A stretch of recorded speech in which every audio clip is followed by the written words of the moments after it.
grab your phone right now and text someone. They text back in 3 seconds. You get mad if it takes 3 minutes, but your ancestors waited 3 days just to see if their message even got there. And even then, they had no guarantee. The tricks they used to close that distance and push a single word across mountains and oceans feel like magic to us today. Compared to theirs, your phone looks like a toy. So how did they actually send messages over massive distances? The answer would horrify most people today, and it is living proof of just how hard our ancestors actually had it. To grasp this, we must go back roughly 100,000 years. Back then, your ancestors had one rule. If someone was too far to hear your voice, they were simply out of reach. That was the absolute end of the story. The first solution wasn't a machine. It wasn't even a word, just a sound from a thin piece of wood at the end of a rope. Aboriginal tribes in Australia were swinging these over 40,000 years ago, and when it spun fast enough, it made a deep, low hum that could travel miles across flat ground. Low-frequency noise moves through air like a wave travels through water, steady, heavy, and far. Changing the speed made different sounds, and each sound carried a different meaning. And because the hum sounded unlike anything else in nature, other tribes who heard it without knowing the source thought it was the voice of some powerful spirit. That terror was no accident. It was the whole point. But open country was the only place it worked. In a thick forest, the noise died within seconds. So our ancestors kept searching for something even stronger, and they found it. Not in new materials or some fancy technology, but in the same basic idea. Just bigger, deeper, and louder than any sound they had ever made before. In Central Africa, 70,000 years ago, someone struck a hollow log with a bone and heard the sound travel further than any human voice ever could. That booming sound carried 2 miles. 3 miles through thick jungle and over hills across rivers where no scream could ever cross. It was not music. This was not rhythm for rhythm's sake. It was information. African tribes took that discovery and spent generations turning it into a language. Fast, urgent beats meant danger was coming and everyone should run. A slow, deep rhythm meant someone died and the community needed to gather. A specific beat meant the hunt went well and there was meat for everyone. So gather now. Different tribes developed their own complex drum vocabularies that outsiders could never decode them, even standing right beside the drummer. Mothers could recognize their children's names beaten out across 3 miles of jungle. Tribal leaders could coordinate attacks over distances no runner could ever cover in time. In the Congo, drum languages were so advanced that European explorers in the 1800s reported getting messages about their own arrival before they even stepped into the village. The drums had announced them, described them, and warned the tribe about them, all before a single face-to-face word was spoken. For first time in human history, our ancestors could send messages to someone they could not see, could not reach or help in any other way. But drums had one problem.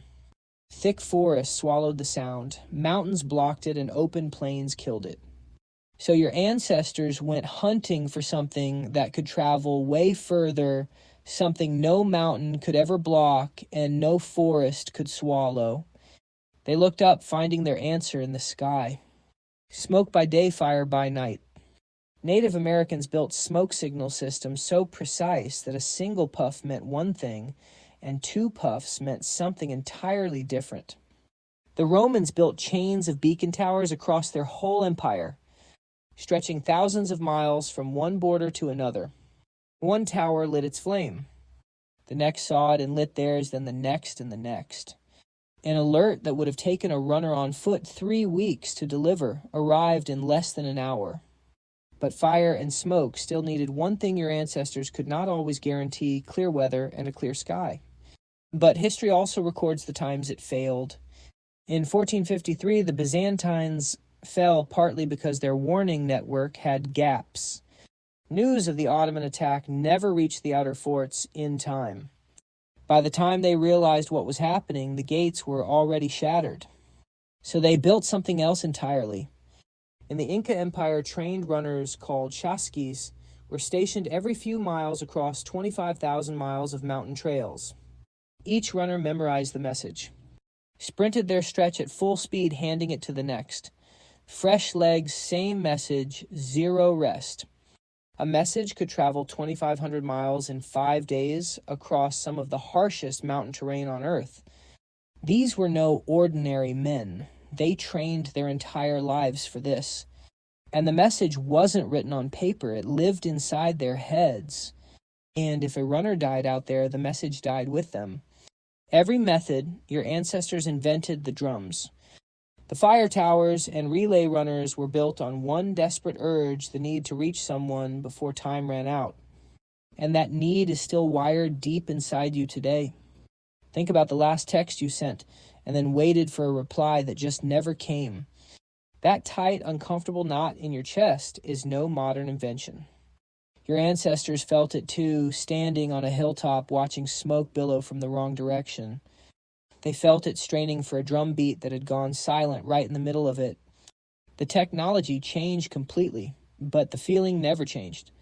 You are still that person standing on that hilltop, still searching the horizon for a signal.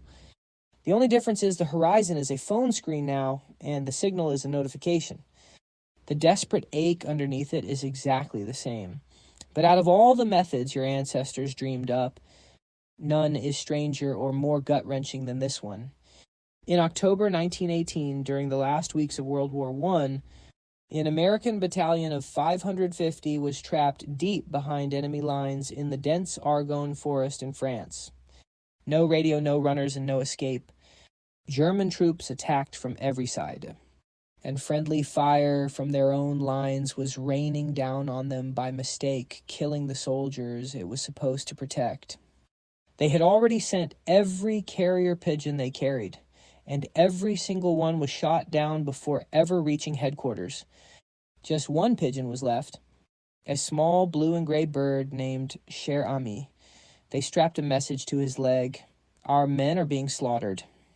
For the love of God, stop the firing and released him into the open sky above the canopy. German troops spotted him the moment he cleared the treetops and opened fire.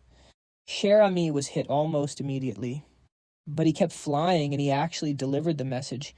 The friendly fire stopped. 194 walked out of that dark forest alive because a dying bird refused to stop flying. Humans had been using homing pigeons to send messages for over 3,000 years before that day. The Romans relied on them to share results from the Olympic Games across their empire. But it took a single bleeding bird in a French forest in 1918 to show everyone exactly what that ancient messaging system was really worth. Cher Ami was awarded the prestigious French Croix de Guerre for his bravery. When he passed away the next year from those wounds, they preserved his body. He still rests in a museum in Washington today, that tiny message capsule still mounted right beside him. Just a bird in a glass display case carrying the weight of 200 lives on a leg held together by a single thread. Here's what they never tell you. Every modern communication system you use today is just a sleeker version of what our ancestors built in the dirt. Your Wi-Fi router is basically a fire beacon. It sits in one spot and broadcasts a signal to everyone within range, exactly like those Roman towers did 2,000 years ago. Nothing our ancestors invented ever really faded away. It just got faster, smaller, and way quieter. The drum is still beating. You just can't hear it anymore. Quick favor, like this video if it made you think twice about common tech you use every single day. Hit subscribe if you love stories like this, because there are thousands of them that most people will never hear them. And drop a comment telling me which classic method surprised you most.